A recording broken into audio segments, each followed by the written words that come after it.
I'd like to welcome everyone to the African Film Festival Symposium on African Cinema.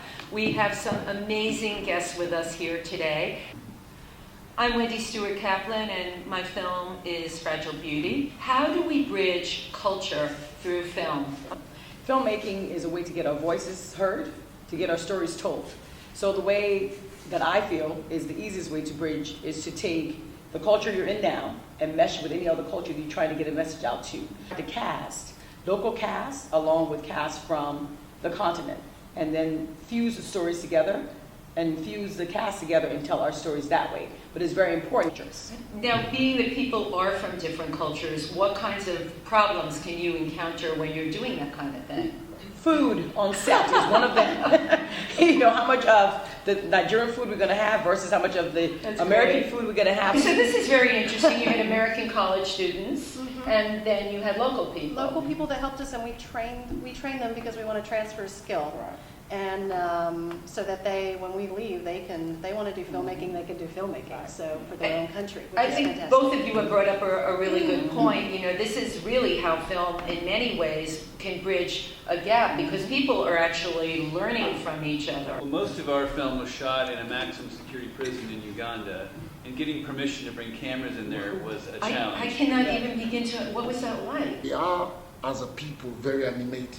Yes. And a lot more expressive. Right. I suffer from the same problem as an American. I'm very animated. So you just brought up a really good point because I think we're talking about here the breakthrough of African cinema meshing, you know, with the rest of the world, a global cinematic experience. And do you think by having both kinds of crews there, it really helps it? You've got two different cultures. It's that bridge we're talking about. It helps. I mean, all the good directors of photography are from somewhere overseas. Exactly. And the more you can't pronounce the name, the better they are.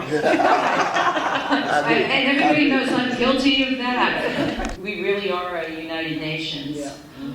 Which brings me to the next thing. You know, independent filmmaking. What are the challenges involved with the budgeting and raising money? Because this was my first short, and it gets terribly expensive. How do you fund this stuff? You know, if you were going to give advice to anybody out there that's thinking of going into this area, what would you tell them? We start over here first. I kind of stumbled into what I'm doing because I was a journalist for a long time, and my first humanitarian film I did, people were moved and inspired by it. They said, I want to fund your next film. So I basically put my blood and sweat in my first one, and the people just came. Right. And so I did for free. The crew volunteered. Those kids spent a year raising money on their own to come to Africa. Spend their summer. Right. I'm saying if people believe in you, the money will come, and it did. And but we put up our own seed money first just to get it started. Of course, right. And because once they see you have skin in the game, well, you put your money where your mouth is. Yeah, I think that's important. No, you need some seed money because anything that you're going to do, like for my film, I do big kind of semi-big budget projects when it's my own movie. So you need more seed money. Yeah, exactly. Big so normally I put up half of it, and then I get friends or other people that want to participate. You're laughing. Wait, Richard's laughing. Have you encountered bad stories? Oh, I'm sure he has. as an actor. As an actor. Let's talk about the bad stories.